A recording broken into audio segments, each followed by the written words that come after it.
Books, and it was good. We'll go right to questions, but I just wanted to say, we don't take for granted the fact that it's first day of spring practice. We have so many people here, and the way you guys cover us, it means a lot to us. So appreciate you guys. All right, we're going to open up third row left, Dan Hope, 11 Warriors. Ryan, we saw Marv out there taking some reps at punt returner. Just kind of what's the thought process there? Yeah, with Emeka not going this spring, we're just going to put a bunch of guys back. It's hard when we're inside, so looking at the weather, I'm hoping to get outside some, and that'll give us a better feel for it. But always looking to build depth there at returner, and he's been doing it now, kind of in practice a little bit here and there, and he's got really good depth perception, and so if we need him back there, we'll use him. And so not having a few guys at spring practice allows us the opportunity to, try new guys, to build depth down the road, and that's always healthy. But, I thought just seeing him back there today did a nice job. It's a time where you look at a guy like Marv and think, what else can we do to Yeah. find even more ways to get him the ball? Yeah, absolutely. We moved him around today, did a bunch of things with him. We want him to grow as well. And everybody kind of comes into spring with a different plan of what they want to get done. We don't want to just be the same old stuff for Marv. So we're going to try to build his tools and his package. Front row, Dave Biddle, 24/7 Sports. Hi, Ryan. When you look at your depth at various positions, on both ends of the spectrum, what are you happy with as far as the depth at certain positions, and what are you kind of concerned about at certain positions? I think when you look at our depth, I guess we'll start on offense, running back, receiver. I think that's pretty strong there. Tight end, we're building that depth. I feel pretty good about that. This is the first time we've had three quarterbacks, and we'll have a fourth one coming in the summer. I can't remember. It's been a while since we've had that many quarterbacks in, on scholarship. So that's good. Offensive line is certainly some guys we've got to replace and build that. So that's an area where we got to focus on. On defense, up front, I feel good about the first group and a half, and I think we got to keep building the twos and threes. But we have some good young players there. Linebacker, again, same thing. I feel good about the first three or four guys, and then we got to keep building the depth there. Safety is something we brought Jihad in, and we brought Davidson in at corner, so that helped with the depth. But I think we'll get a better feel for where everybody's at going into this year, probably by the time we get back from spring break and I get to put that first weekend, the first scrimmage on Saturday, we'll have a better idea there. But we're always trying to build depth because we know we're going to need it. We talk about this type of thing this time of year, and then we get in the preseason of, how are you going to get all these guys playing time? Yet eventually they all get into the game, So some areas, as they have experience, game experience. Others, we're trying to get that in practice. Sonny Styles, real quick, is he a guy that you look at, it's like we have to get a role for him? He needs to be a starter, or is he not there yet? I mean, you've seen what he can do in his first year. So, yeah, I mean, that he's, we're always trying to find the first 11 guys, and then we kind of build it from there. And, he's in the role that he played last year, stepping in after reclassifying and coming here in the summer. I couldn't have been more impressed with what he did. I think he's got a really, really bright future ahead of him. I think he can do a lot of things for us. So as we start to get into the spring, we're going to dive into some of the things that he can do for us. But he is a playmaker, and he's going to play a lot of football. Hey, folks, let's try to do one and done unless your follow-up pertains to your initial question. I just want to be able to get as many questions as possible. Clay Hall, WSYX. The Ole Miss transfer, you mentioned Davison. Yeah. Cornerback, do you expect him to start or have any idea about that? I mean, I think he wants to compete. So he's going to, and he'll have a great opportunity. And first day in the books today, so it's good. When you go through 8 weeks of a off-season program, it allows guys to build discipline and camaraderie and strength and a lot of things. But now it's time to go on the field, and without a great 8 weeks of off-season, it's hard to have a good spring. But so many guys did. He came in, stepped in, and did a nice job establishing himself. Early on. And that's something that coming in from another program is not always easy to do. So he's done a good job of that. But it's going to be a good competition. I've been impressed with the off season that some of these guys have had. I thought, Denzel's really, had a really good 8 weeks and had a really good first day today. So I think that's been great. Seeing Jordan out there, Davidson will be out there. I mean, we got some good, good guys back there, and I think they're all growing up and So as we know, I mean, that was an area that we got to make sure that we really take a big step in. And so it was a good first day today. We'll take a look at the film. Right behind him, Adam King, WBNS 10 TV. C.J. Stroud said at the combine he wished he had used his athleticism a little more in college, run a little more. And I guess that kind of leads me to wonder, what is the ideal quarterback, when it comes to the vision of running versus passing? And then where does the quarterback race stand right now? Yeah, just day one in the books. But I think when you're looking at the, ideal thing, there isn't really an ideal. I think anytime a defense has to account for the quarterback, then you've got what you want done, in the run game, certainly. In the pass game, when you can create, extend, those type of things, it really, it's really the X factor, I think, on offense is when the quarterback can do that. So, you got to get a feel for what that is. How long do you stay in the pocket? When do you escape? When do you launch yourself for that first down? When do you protect yourself? Because it's a long season. There's a lot of factors and variables that come into it. And each quarterback's a little bit different. So, you think about, since I've been here, you had JT. That was a certain one. Then you had Dwayne. He kind of found his way, in that Maryland game. Then you had Justin. I think it was the first game he had he pulled one for a long touchdown run and then kind of went on from there. And then CJ, and now we'll have a new chapter here. So each quarterback has a different style, but ultimately that's what you're trying to get done. You're trying to equate numbers in a run game, and then have the ability to extend when applicable in the pass game. With the quarterback race, how do you kind of set that up going into spring?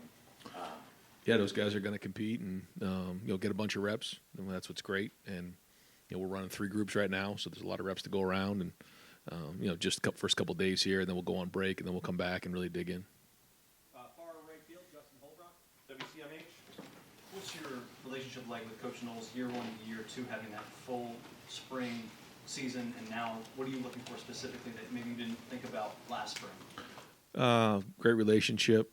He, for me now seeing a full year of the defense, how it is installed, what it looks like, how it adapts over the year and the season, and then how it has the ability to adapt based on your personnel. So more familiar with it and, able to give more feedback. Front row right, Austin Ward, Rivals, dot in the eyes. Ryan, I don't know what you have it officially, but it seems like maybe the scholarship numbers on defense right now, the guys you have available, like maybe 29 or 30. Is that enough for you to do everything you want in spring, or is that something that changes plans? I'm just thinking like go and do inside drill. You don't want that number to get any smaller, I wouldn't think. Yeah, it's going to be good in preseason to get some of those guys who are coming in the summer here. But when you look at our numbers right now, we were able to run 3s.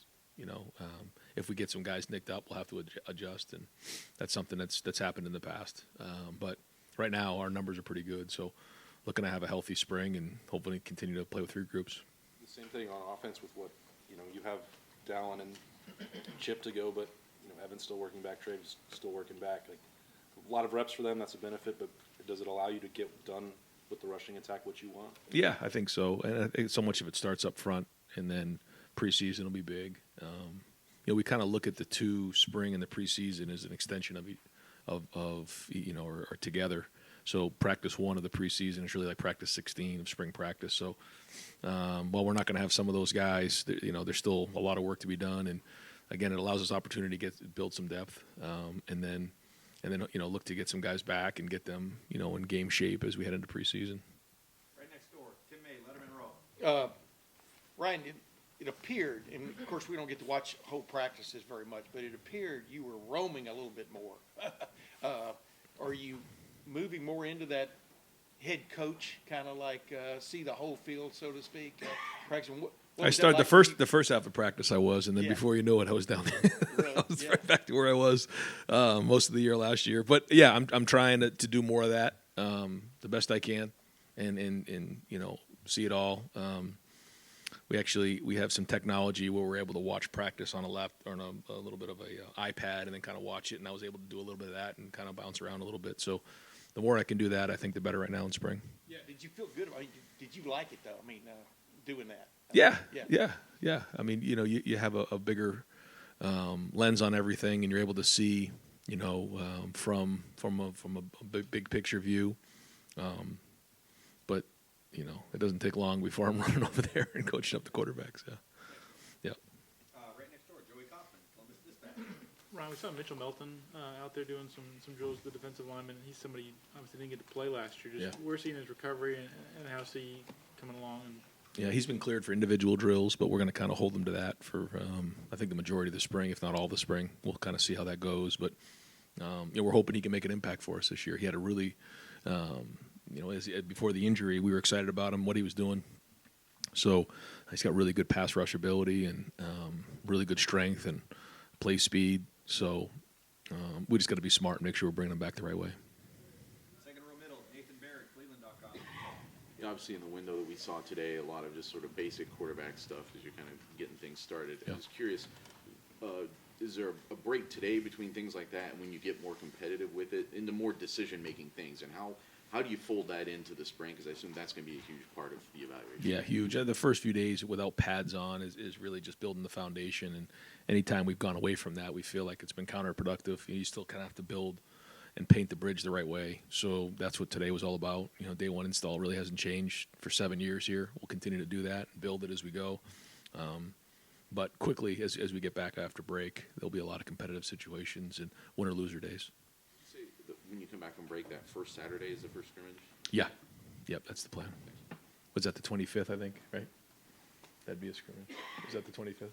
Yeah, I think it is. Yeah. Yeah. That's the plan. Right behind him, Tony Gerben, Buckeye Huddle. Ryan, the offensive tackle situation looked like Josh Pryor maybe starting out on the left side. As you were roaming around, how much were you watching the tackles, and what do you see from them this spring, and how comfortable do you feel with what you've got there? Well, we moved Josh to left. We felt like he had enough experience. He felt comfortable making that move. We'll see how that goes as we start to put the pads on it. It's hard with no pads, just point of contact. But watching him move his feet, that was really good. We see Zen and Tegra, at the other side, and so watch the film, kind of see where they're at. Carson's at center there, Vic's at center. So first day, it's kind of hard to tell, but I don't think anybody looked out of place. And they're going against a good front, JT and Jack and Tyleek and Ty. We're gonna get a great evaluation as we head through 15 practices. Fourth row right, Spencer Holbrook, Letterman Row. Ryan, it looked like Dallin's bulked up a little bit, but a little bit of weight. I think the roster has him 8 pounds heavier. I don't know if that's accurate, but what did you see from him this winter that makes you think that he's ready to take the next step, especially with Trey and having being out this year? Anytime you come in that first year and you get thrown to the fire like he did, there's a lot going on for you. I thought he handled himself really well, and when we needed him, he stepped in and played. Anytime you're into year two, like you said, physically, you get stronger. Emotionally, you understand it better. Mentally, you understand the scheme better. So it just starts to slow down, and you're able to play faster. And so into year two with game experience under his belt. So hopefully all those things add up to more playing time, more production.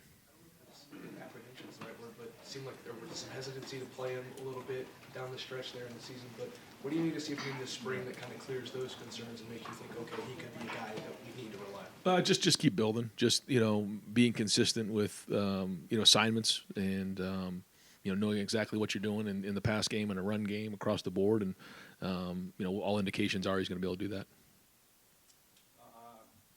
Second row right, Bill Landis, Rivals.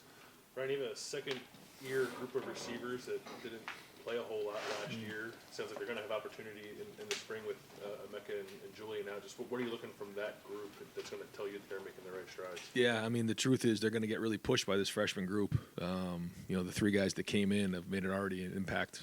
We've been very impressed with them, and then Brandon coming in this summer. So, this is going to be a really good opportunity with Emeka out, Julian out.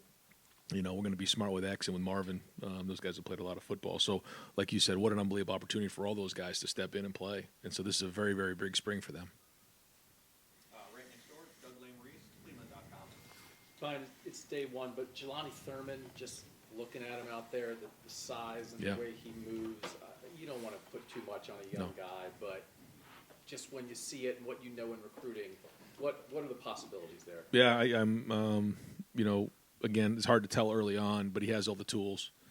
Tight end is a developmental position. There's a lot that goes on with tight end. I mean, you're talking about you got protection, you got blocking, you got route running. I mean, there's a lot going on in day one for a tight end.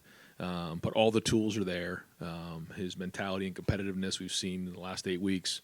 So, this is a guy who just needs a ton of reps. And the more reps he gets, the better he's going to be. But all the tools are there. Fourth row middle, Pat Murphy, 24/7 Sports. Ryan, just looking at the stat sheet and the roster, you see Davison's measurements, and that stands out for a cornerback. When you see him out there, he really stands out. What does being a corner of his size give you, maybe both advantages and disadvantages? Physicality, you see for sure. You can see even today, I saw a couple, I have to watch the film, where he got his hands on guys. And, that length, like you said, once you get your hands on, when you have that type of length, it makes, it hard for the receiver. Also, being a zone corner and having that type of length and size allows you to cover more ground and get your hands on more balls. So, and for him, he's got experience to play in the SEC as a freshman. So, I think that helps with his confidence. Far right here, Kellyanne Stitz, WSYX. Going back to the quarterbacks, what are you looking for specifically with them that would give you confidence that they could run this offense? I think the first thing is leadership. You have to be felt and heard. And I did that today. That was a really encouraging thing. I heard, even maybe after a good play or a bad play, it didn't matter. Good leadership out there, because at the end of the day, it's our job to as quarterbacks to lead the team and to drive teams down, or drive the team down the field and score touchdowns. And being that leader is critically important. I feel like we're going to have a great supporting cast. So, the quarterback doesn't need to be superhuman. He just needs to do his job, make routine plays routinely, and then it'll build from there. But the number one thing we're looking for is leadership and toughness. Bill Rabinowitz, Columbus Dispatch. Travion had foot surgery, obviously, in I think December, and he was not expected to do anything. He was out there, at least he didn't do the individual drills, but he was out there at least running to start off warm-ups. Where does he stand right now, and what do you see from him so far? Well, we've had to keep him out of things. There's been a time where he jumped in mat drills with the boot on. He's dying to get out there. He's very competitive. So, yeah, Mick had to grab him and take him out a couple times, I think. But he's itching to get out there, and he's not ready to go right now. We'll continue to evaluate as we go, but I think his rehab's gone well, and his attitude's been unbelievable. I think the guys appreciate his positiveness, because when you get injured and you get down, it can wear on you a little bit. But you haven't seen that with him. He's been a positive influence to his teammates and to his unit. So he's had a really good offseason, especially with his rehab. So we're anxious to get him back on the field soon. I just don't know if it'll be this spring yet. Second row left, Stephen Means, Cleveland.com. You guys have done this in the past where guys are early enrolled, they're still heavily involved in what's going on. With Lincoln not being here, is he one of those guys, is Brandon or some of these guys involved even if they're not here right now? Yeah, Lincoln is finishing up. I think he's making a run to the state basketball championship. So we're just, making sure he can focus on that. That's important to him. But at the same time, we're also getting him some of the offense. And then once the basketball's over, he'll come in and spend a few days with us watching practice. I think that'll be good. But with Brandon, he's been getting with Coach Hart and kind of learning the offense. And so we have a plan. Calvin, same thing with Coach Walt. We have a really good plan in place. Guys have to send us some videos of their workouts. We have Zooms and different things. We're learning the offense, defense, and special teams so that when they get here, they're not far behind. And if you think about between Donovan Jackson, JTT, Sonny, we've had a few guys who've come in the summer and actually made an impact in the fall. And I think it's because of that plan that we have for those guys who aren't here in the spring. Ideally, we like them here in the spring, but it doesn't work out for everybody. And so that's kind of how we get them ready, once they get here in the summer. Deep center field, Jeremy Birmingham, Letterman Row. I'm sorry, dot in the i's, rivals. It doesn't matter. Some side. With Caden Curry, he looks significantly heavier than he did Yeah. in January. What's the plan for him? I mean, he's obviously playing shield on punt. He's at defensive end. Is he standing up? Where do you see him? Because it seems like he makes plays every time he's on the field. I thought he came in the last preseason in the first quarter of the season and really, like you said, made plays. Just a tremendous football player. But quite honestly, kind of leveled off a little bit as the season went on. We talked about that. Coach Jay talked to him about that. And then he's really picked it up this offseason. So I think we'll probably have a better feel for that as we get through the spring on where we want to utilize him. But he's got to reestablish himself in that area because he does have the ability. He's got a high motor, makes plays, football player, and like you said, he's done a good job with his body. And I think now into year 2, he's going to really make a push here. Like, make him a fit at the jack position at all, or is it still mostly Sawyer Melton in that sort of role? Yeah, we're looking at all that. I think, like you said, he has some of those tools, and so we got to find out if that's the right fit for him and what we're asking that position to do. But he does have a lot of those skills that we're looking for in the jack. Anybody I missed? Miss anyone at all? Anybody have one last question, Doug, and then Tony, go ahead. Just a little more on right tackle. Looked like, again, Yep. Zen was first up and Tegra behind him today. But just where are those two young guys at in their careers right now, and what do you look for? How does a young offensive lineman in a job battle try to stand out? Well, Zen was at left tackle, Tegra was at guard, right guard, and so now they both, kind of taken on that right tackle position. And we spent a lot of time figuring out if that was the right move, but we felt like making Josh the left tackle and then really having those guys compete at right tackle was the right play. It'll take a little of adjustment for him, certainly for Tegra, making the move from inside to outside, and then Zen from left to right. But Tegra will be into year 2. Tegra got a lot of 2 reps for us last year. We see a lot of potential in Tegra. I think every rep you get in Tegra is going to pay off in the long run. I think it's a really good investment. I'm hoping that he can, make a push. Zen, this is a big year for him. This is year 3. And so, again, I don't think we'll get an idea until we put the pads on. But even then, we were talking about it as an offensive staff at this time last year and even to the middle towards the end of spring. Our guys had a hard time blocking our front, and I think they did a great job, closing the gap throughout the summer. And Shoot Paris has now got a chance to be a top 10 pick. So there's a lot of work to be done, but certainly those guys are going to have to step up, and this is a great opportunity for them to do it over the next 15 practices. And final question, Tony? As a quarterback, what was your thought the first time you saw Devin Brown at 33, and then how does that continue to go through your mind? I thought of Larry Bird. I don't know why I thought of Larry Bird. No, he came in, asked, and he said that was something that he's done for a while. His family was in something that was important to him, and I said, okay, you're going to stick out a little bit. You all right with that? He said, yeah, and I said, as long as you guys are good with it, I'm good with it. So he's going to take a run at 33. So this is a big job, one of the bigger jobs in the state. For a guy who is okay with having that, just standing out with that right. number, what does that say about a quarterback? I don't know. I know that he's never shied away from competition and never shied away from grabbing onto something. And this is something that he feels strong about, and he wants to, I guess, blaze his own path for that number, and that's good for him. So you think about his recruiting and everything that kind of went on. This is not a guy who shies away from things. So I got no problem with it. Coach, thank you very much. Okay, guys. Yep.